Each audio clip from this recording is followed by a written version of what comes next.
All right, hi class, good morning or good afternoon, and welcome to our recorded video lecture for today. This time on the acting techniques that we will be discussing for today. And I hope that you are well seated there, wherever you are, as you are listening to this presentation for today. Uh, I know that we have been talking about with uh, a lot of theater things already, but I believe that we have not scratched the surface yet. But I will try my best to make this simpler to understand for everyone. So today we're going to cover about the acting process and techniques, and we will do this one a step-by-step roadmap to building a character, and then we'll explore the major acting techniques that shape how performers or actors rather perform around the world. So before we start, uh, we've been acting or the act of acting is described as an innate ability. So kaning innate ability dili daw ni it is something that is within us. We all have this skill. But having the ability to pretend that you're okay when you're tired is very different from performing on a professional stage or screen. Sometimes maingon ta nga, okay raman ko pero in fact nga dili. That's acting. But that is different towards like a professional or a full-on production play. So that natural ability of us to act needs to be harnessed, needs to be practiced, needs to be trained, and it needs to be evolved. And that's where the acting process comes in. It's not automatic, but it's a series of realizations and self-actualizations that allow us to perfect the craft of acting. Now, before we go any further, I want you to pause this video right now and I want you to look at the screen and really think about this question. Think of a specific moment. Maybe you had to, think of a specific moment where you had to act like you were fine. But when in fact, you are not. Maybe, ipapugos kang picture rin sakit kayo imong ngipon, smile ka, smile. Gitry gid mo og kwan, gitry gid mo og smile. And let me ask you, did it feel natural? When you smile on that camera while your tooth is aching, or maybe you were heartbroken, gibuwagan kag uyab, but you had to do a presentation at school. Did it feel natural for you to, to perform or to, to smile or to do the reporting? I don't think so. And that feeling of tightness or faking it or being hyper aware of your own face, that is exactly what the acting process aims to eliminate.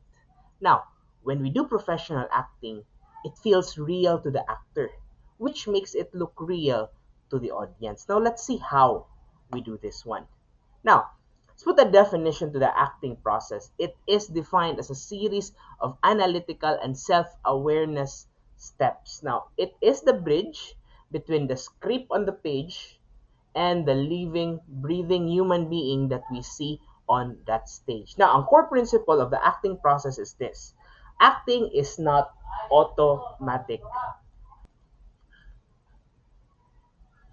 Again, acting is not automatic. It requires dissection and connection. So, what do you mean by dissection? Di ba, if nakasway mo og nag-dissect mo og frog when you were in high school for science, you had to really look into the details, open up ninyo, and then you build a connection. That's the meaning of dissection and then connection. Now, the ultimate goal is to achieve subtextual truth. Now, unsa pasabot ani subtextual truth? The meaning beneath the words and objective driven action. And this is where you figure out why the character does what they do. Now, if you don't know where you're going, you will never get there. Now, the very first step in the process is to evaluate the part. Now, as actors, we are entirely dependent on what the script calls for. Now, our job as actors this time is to dissect the text, to look into the details of the text, to find the subtext. Now, pay attention to this distinction because it's the most important vocabulary word that you will learn today. Now, text is the words found on the script, and the subtext is your interpretation of the line or the meaning underneath it. Now, it's also known as quotation analysis in some textbooks, but it helps us understand the character's general description, nuances, and movement. Now, let's look at a very good example here in this next slide. Now, the script line is saying, "Are you coming to the party?" And the response is simply, "Yeah, I'll be there." Four words. But look at how those four words change based on the subtext. Now, for subtext A, if nervous, the character may be thinking, "Oh, I'm only going because my ex will be there and I want to look good." Now, maybe the delivery is hesitant, but maybe they're fixing their hair while speaking. "Oh, yeah, yeah, I'll be there." So mausap siya.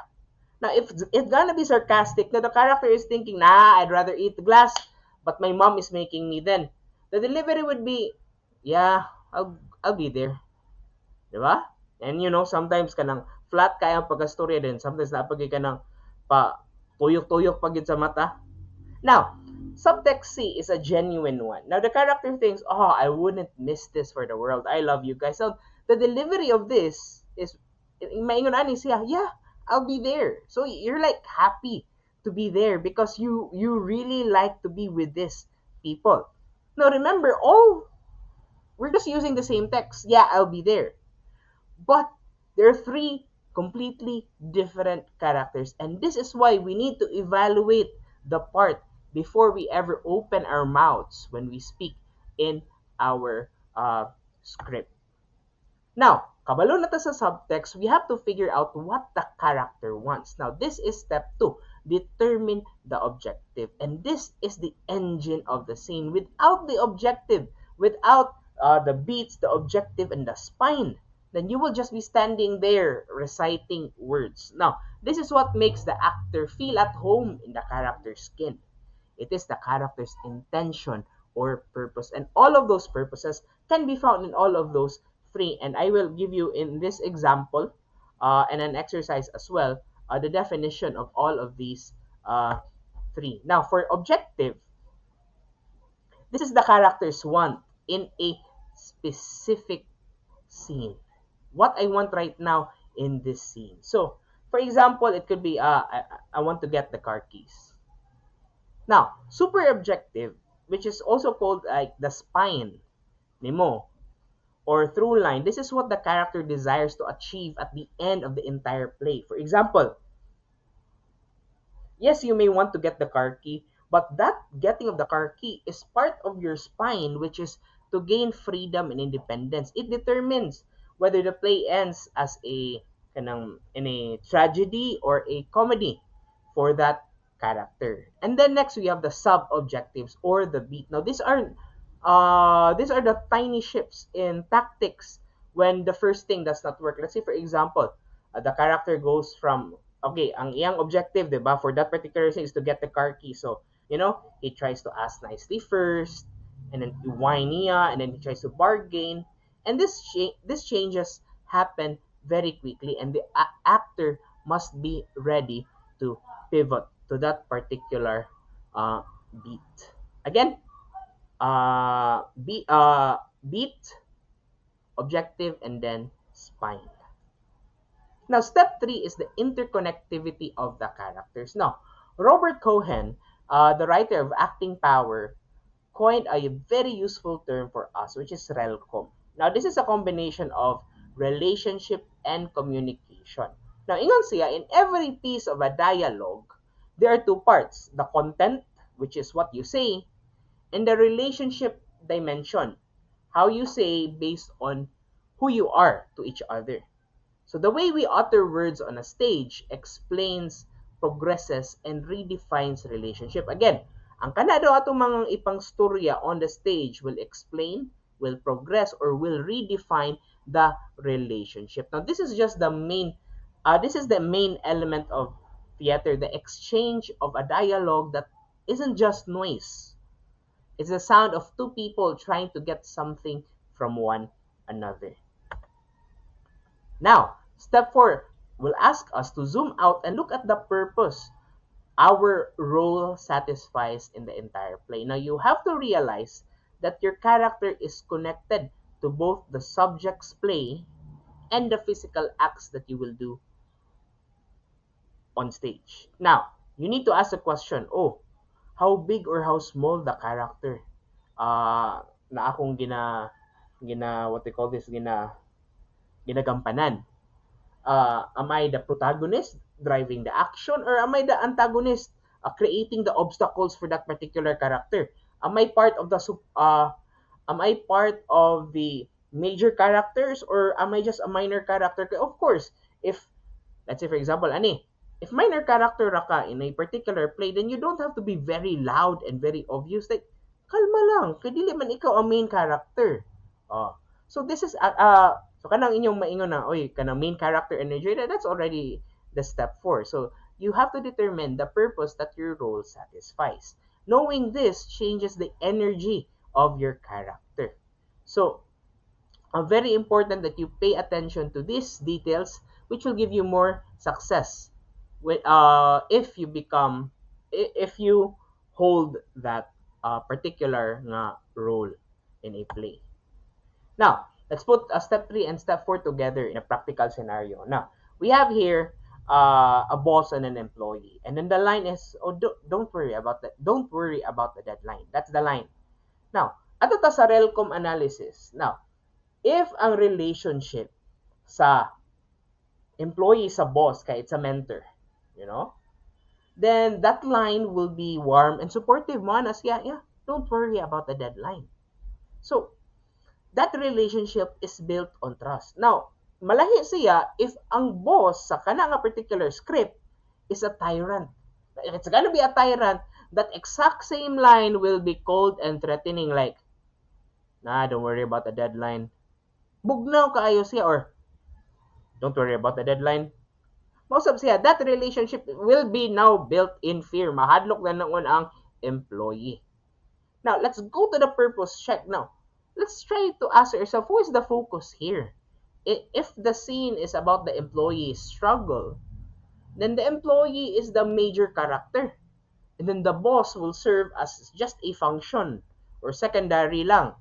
But if ang imuhang main idea here, main character kay ang boss, then wala mabuhat ang character, magpahiyos, gamay-gamay gud siya sa iyang role. Now, you must understand that both how you relate to the other person, which is the basis of RELCOM, and what function you serve in that specific moment of story will be the basis of how you do your plays.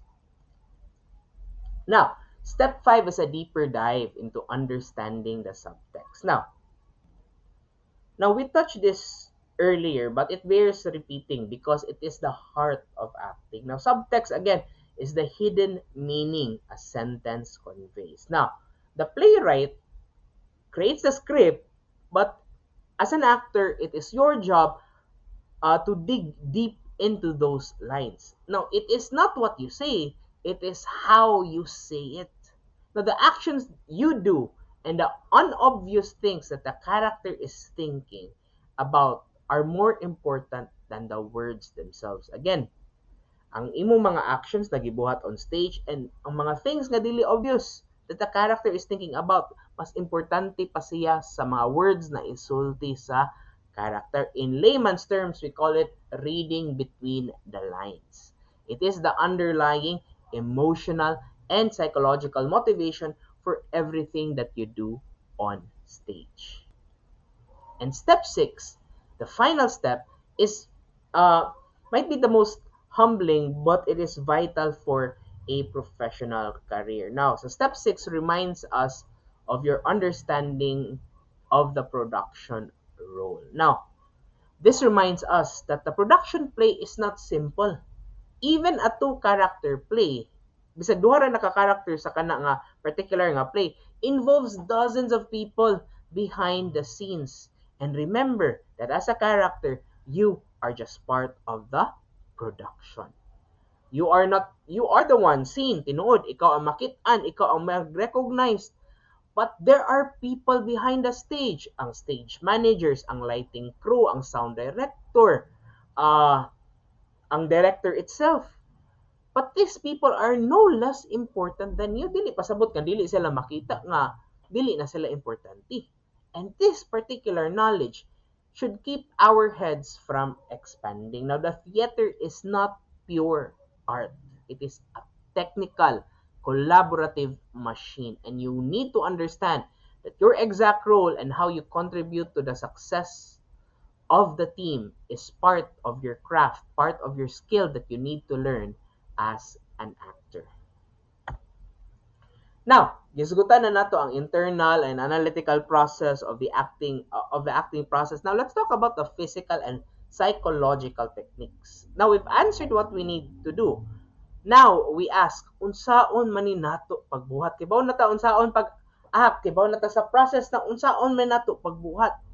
Now, this particular portion will introduce us to 8 specific techniques used by actors worldwide. And we're going to focus on the most influential ones, starting with the man who changed everything. But before that, let me ask yourself, how do we get there? How do we move from understanding the subtext on paper to actually feeling the emotion in the body? Kaya lahi man na nga inyo lang basahon ang script, that's different. Compared to you're actually now demonstrating the script by saying it aloud, by reading it, and this is where acting techniques come in.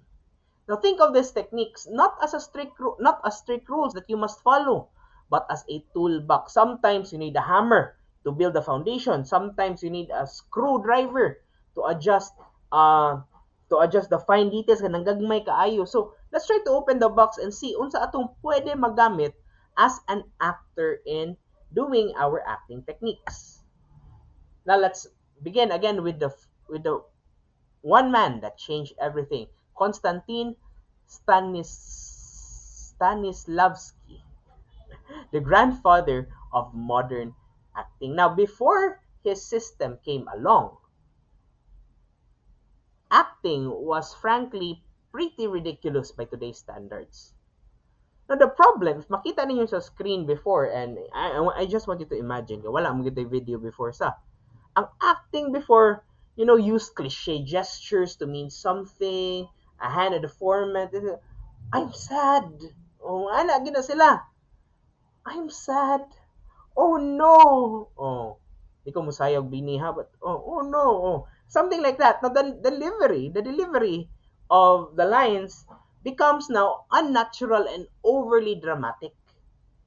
Now, ang solution ni Stanislavski is to create the system, or often called the method. Now, his core goal, was to bring the inner truth and realism to the stage.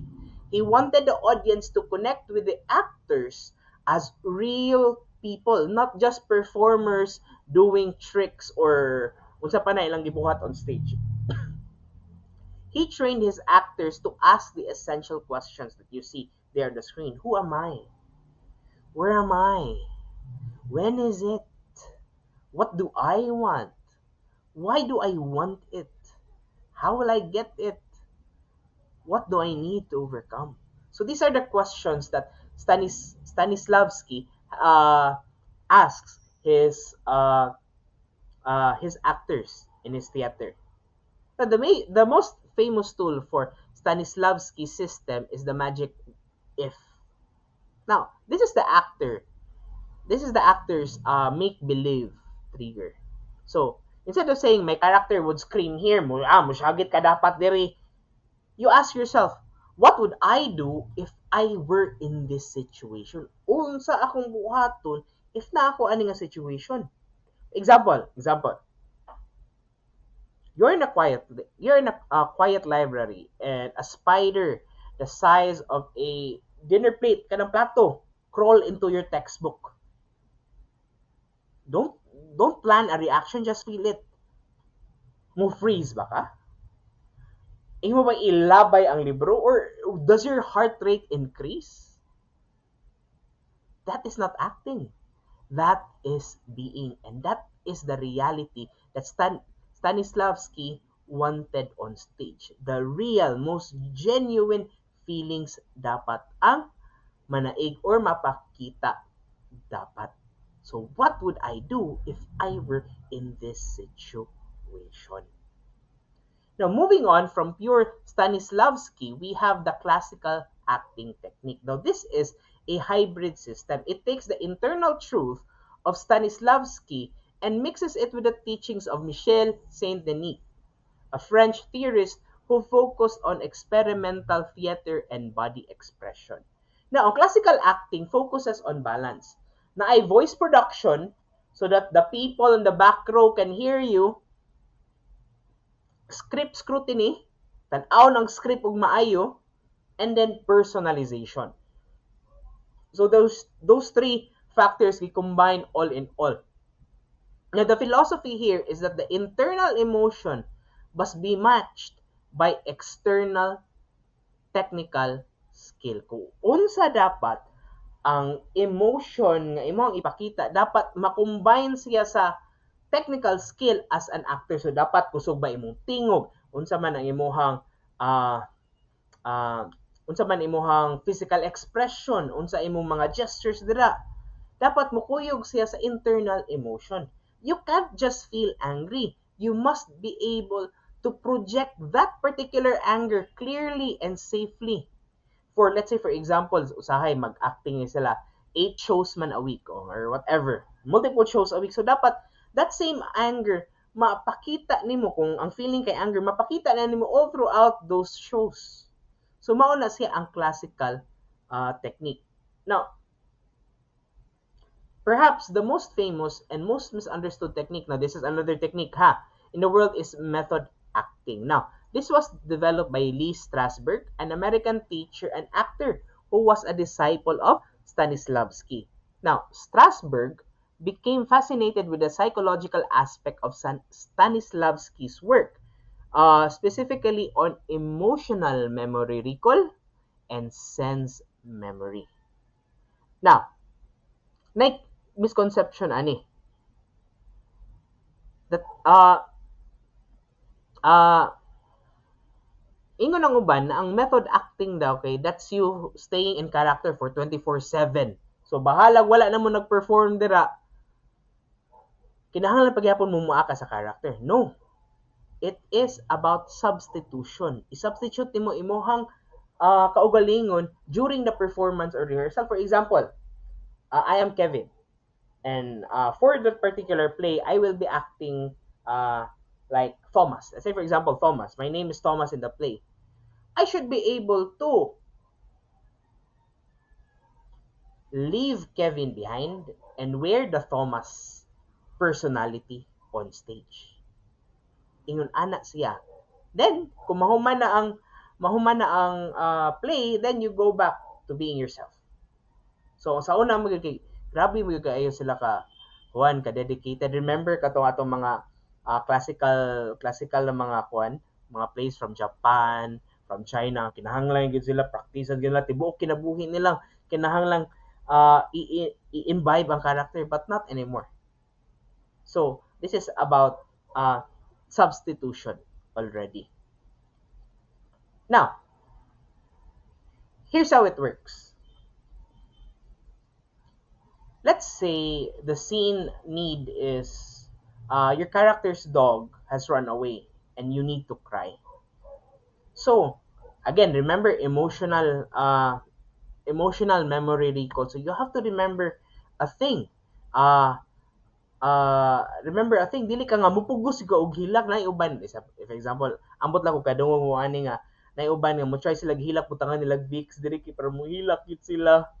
Dili sila mo ang method acting will not dili sila mo force og hilak by thinking my dog is gone. Okay, let's say for example, wag gyud ko iro. Unsa man ako paghilak na ako nga mawad-an kog iro when in the first place wala ko iro. So, ang buhaton sa method actor, they will dig into their memory vault sa ilahang mga memories. Hunahunahon nila, unsa may mga butang nga makapahilak nako. Then, musulod dayon, oh, I will remember how I felt when I lost my favorite childhood stuffed animal. So, once makahuna-huna sila ana, dali ra kaayo maka-trigger ang paghilak. Now, they will focus on the sensory details, the feeling of the empty spot on the bed, kung wala na imong asawa or imong wife, the texture of the blanket while they're crying. By substituting the real pain, a real past pain for the frictional present pain. Now, the tears now will come as real and unpretentious. Dili na siya make to believe, tinuuray na gyud na hilak. Ha? Kay, you were able to think, unsa may nahitabo nako before. So that is one approach on the method acting. Now, next we have the Meissner technique, created by Sanford Meissner, a contemporary of Strasbourg, who wanted a slightly different approach. Now, Meissner's core philosophy is that acting is living truthfully under imaginary circumstances. So, ang goal daw is to get out of your head. Meissner believed that actors thought too much daghan na kayo mo una. They plan their reactions and they stop listening to their partners. Meissner aims to purge the actor of inhibitions and pretense. So, ang ganahan ni Meissner, ayaw pag-pretend. React according to what the other person has said. And this is where the method comes in. The actor's attention must be on the other person, not on themselves. Kay, ang mga actors daw, according to Meissner, sige na sila una-una sa ilang buhaton. Unsa akong buhaton. After aning nga scene, unsa akong buhaton. Which is not supposed to be the case. According to Meissner, dapat ang attention nimo dapat sa imuhang kasturya, dapat sa imuhang fellow actor. And these Meissner actors, if they're using the Meissner technique, they're called Meissner actors. They're often called in-the-moment actors because they are responding to what is actually happening right there and then. Example, kani, famous training tool is the repetition exercise sa Meissner's technique. For example, mayon na actor A, you're looking at me. Oh, you're looking at me. Actor B then responds, I'm looking at you. Then they repeat this phrase over and over again. But look what happens next. Moingon na po si actor A. Moana na po si actor A. Kay depende man, again, depende kung unsa gibuhat sa other person. Let's say, for example, the other person is smirking. You're looking at me? Then, ang actor B, moingon siya, I'm looking at you. I'm looking at you. So, remember, tanawan niyo, the words did not change, but the behavior changed. Now, this teaches actors to listen with their ears and listen with their eyes and ears. Listen with their eyes and gut rather than not just their ears. So, ato ilang tanaw ko unsa may reaction, unsa may gibuhat ana nga character. Then I will base my response according to unsa pud ilahang kita. Now, it creates now an impulsive, real behavior rather than pre-planned line readings. Now we move to the next technique, which is called the Chekhov technique, developed by Michael Chekhov, the nephew of the famous playwright Anton Chekhov. Now, Michael Chekhov was trained by Stanislavski, but felt the work became too naturalistic. He wanted to access the subconscious mind. Now, iyang principle is this, the psychological gesture. This is a complete reversal of how we usually think about emotion. Normally, kita mo ingon magyuta nga, oh, I feel sad. So, kung ka, I feel sad, mo slouch ka. But Chekhov says, no, slouch ka daan, and then you will feel sad. So, that's the reversal. Instead of emotion producing the movement, oh, I feel sad. Mo kanang mo slouch ka. No. You use the movement to get the emotion. So the technique uses bodily exercises to trigger the inner feelings that we have. Now, by expanding a specific physical gesture, let's say, for example, expanding a chest for pride or twisting the hands for greed, the actor can re-internalize that feeling on command. Now, again, let's go with the practical use. Practical use now. Pause the video right now, and I want you to stand up. Now, I don't care if you're in your nag-unsa mo dira, nagpajama ba mo dira or something. I want you to stand up, okay? Now, I want you to strike a pose of extreme greed. Kanang hakub kayo ba? And then hunch over an imaginary pile of gold. Try to get as much gold, as much cash as you want. Then clutch your hands to your fist. Grab it. Grab all the cash that you can get. Now let me ask you, how do you feel? Do you feel tense? Do you feel secretive? Or aggressive mo? Mura mo nga, ganahan ko makakuha. That is the Chekhov technique working. Your body just told you, yes, your body just told your brain how to feel. And you accessed a character trait without a single line or dialogue, just by using your gestures. So, kana siya. Next, technique is practical aesthetics, created by playwright David Mamet and William Macy. Now, this technique is very analytical and straightforward. Now, it's perfect for actors who overthink and get lost in their feelings. The core principle is action over emotion. You don't worry about, am I sad enough? But you ask yourself, what am I doing to the other actor? So, unsa man akong gibuhat padung dito sa other actor? Now, the method breaks a scene down into 4 elements. First is the literal, which is basically just the facts of what's happening. Second is the want, what your character needs from the other person or the objective that you need to get. Next is the essential action, the universal human longing behind that want. So, nganong kinahanglan man nimo nga objective, nganong kinahanglan nimo makuha nga objective. And the as if, the personal connection for the actor. Now, to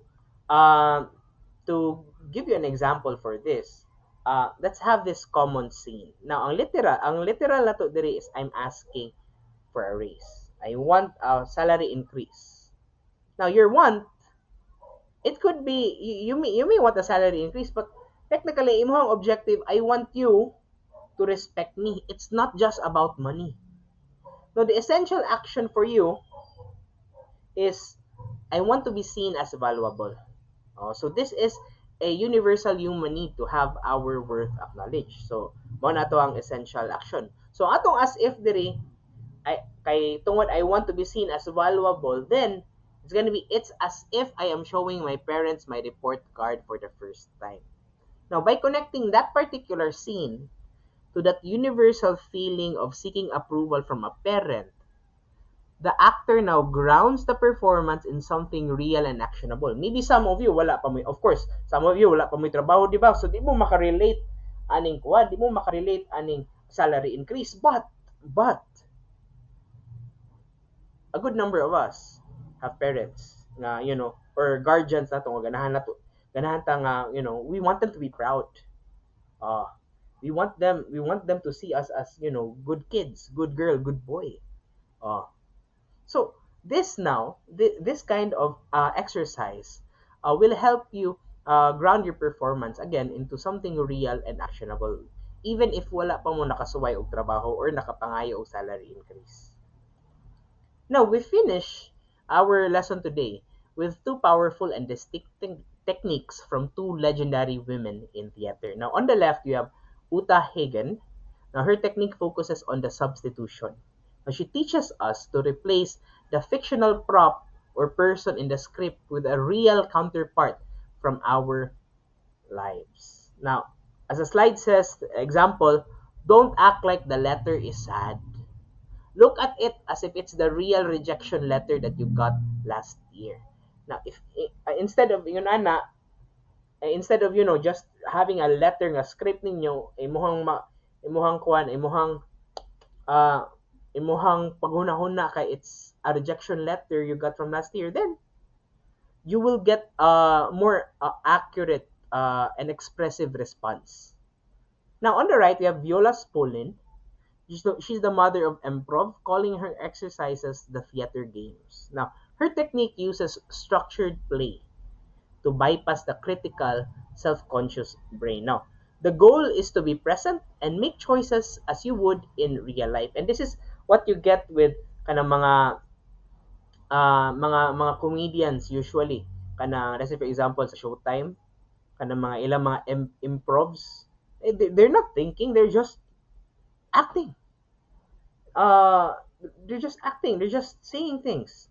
So, that is one of the techniques as well in acting. Just say lang what you want to say. And there you have it. So we've covered a lot of ground already, but here's the most important message for today. Now, acting is an ever-flowing training. Test the waters with other techniques. You do not have to, and you should not just pick one technique and call it a day. So, ayaw lang pag-focus sa usa lang ka technique, but rather become a hybrid actor. So use Stanislavski, use Mainers, use Chekhov's, use Hagen's. So test the waters and challenge yourselves. And in doing so, you will discover more of your acting prowess. Thank you so much for watching this lesson, and I hope to see you in our next lesson. Thank you, everyone, and have a great day.